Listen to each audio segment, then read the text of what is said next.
starting with the name of Allah, who is most merciful and most beneficial. Assalamu alaikum, I'm Nida Noor, roll number 57, shift morning, BS secondary, topic types of reflection. At the very first glance, I would like to thank Ma'am Smira, who has given me such opportunity to explain this topic. So, as my topic is types of reflection, I would like to explain what is reflection. Reflection basically किसी चीज़ के बारे में सोचने को कहा जाता है। यहाँ रिफ्लेक्शन को थिंकिंग के साथ तशबीह दी गई है। सो types of reflection: reflection in action, reflection on action. Basically, there are two types of reflection. Number one is reflection in action, second is reflection on action. Here it is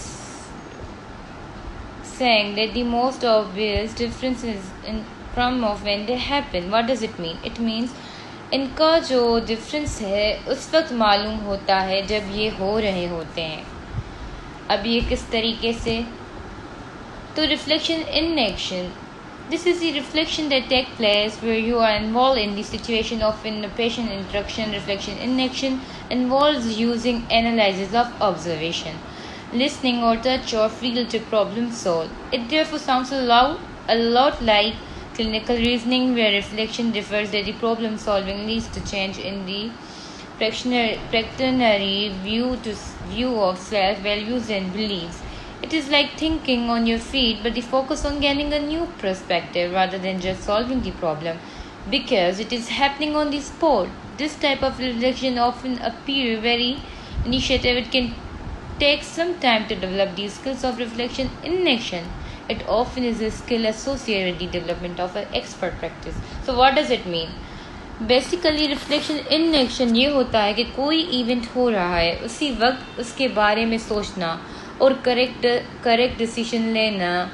in action तब हो रहा है जब आपका event हो रहा है.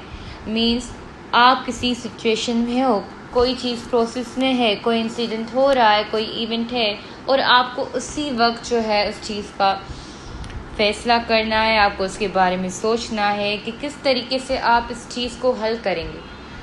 ये नहीं कि भाई आप रुके मैं सोच के आता हूँ, नहीं. रिफ्लेक्शन इनमें ये होता है कि आपको उसी वक्त ही मतलब कोई भी चीज़ हो रही है, मसलन जैसे कि घर में किसी की बहस हो जाती है, या आप जो है कहीं जा रहे हो, यू आर ट्रैवलिंग एंड वहाँ पे रोड ब्लॉक है, जैसे कि अमूमन हो जाता है कि किसी की टक्कर हो गई, 2 कार्स और 1 कार, 1 ऑटो स्ट्राइक.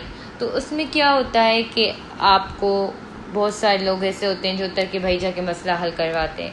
तो उस वक्त आपको उसी वक्त हल करना होता है. आपको जो है उसी वक्त सोचना होता है कि अब आपने क्या करना है और किस तरीके से करना है कि इसका एक बेहतरीन आउटकम आए और एक अच्छे तरीके से ये चीज़ हल हो जाए. इसको हम कहते हैं reflection in action.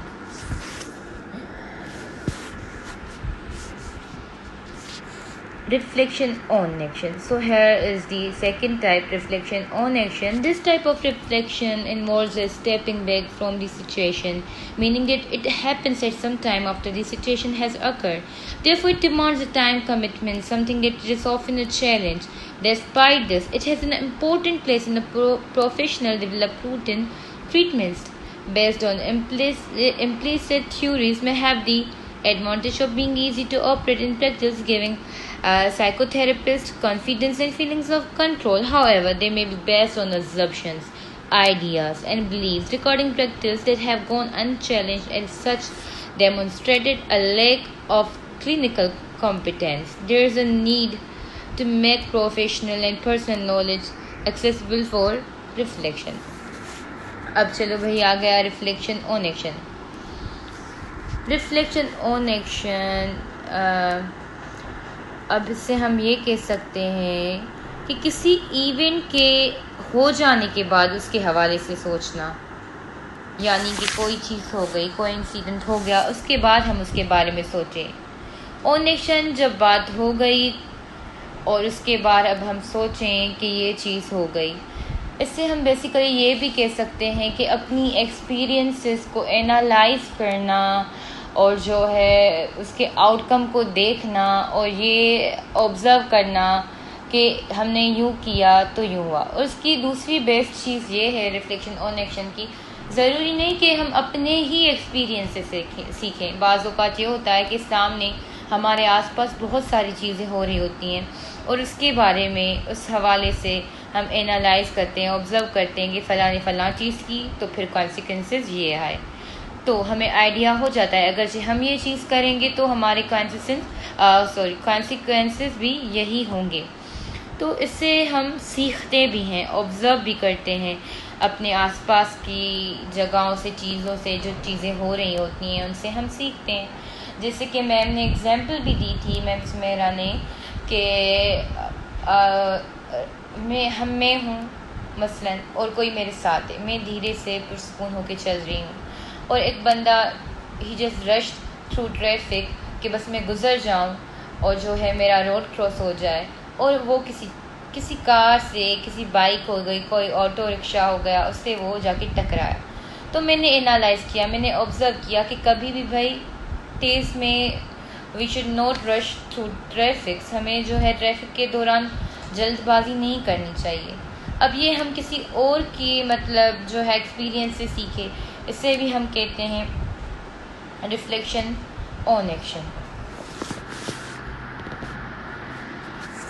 Reflection on action की हम ये भी मिसाल ले सकते हैं, there is an other example, बाज़ औक़ात में या हम सब या कुछ लोग ऐसे होते हैं जो मतलब हमारे माइंड में कोई इंसिडेंट हो गया, something happen to us, something happen, उसके बाद हम बैठ के घंटों उसके बारे में सोच रहे होते हैं कि अगरचे हम ये करते तो यूँ होता, हम ये ना करते तो ये होता, उसने मुझे ऐसा कहा तो मैंने उसे दो और क्यों ना सुना दी। तो ये चीज़ें हमारे दिमाग में चल रही होती हैं, इसे कहते हैं रिफ्लेक्शन ऑन एक्शन। किसी चीज़ के हो जाने के बाद उसके हवाले से सोचने को रिफ्लेक्शन ऑन एक्शन कहते हैं। रिफ्लेक्शन ऑन एक्शन का ये है कि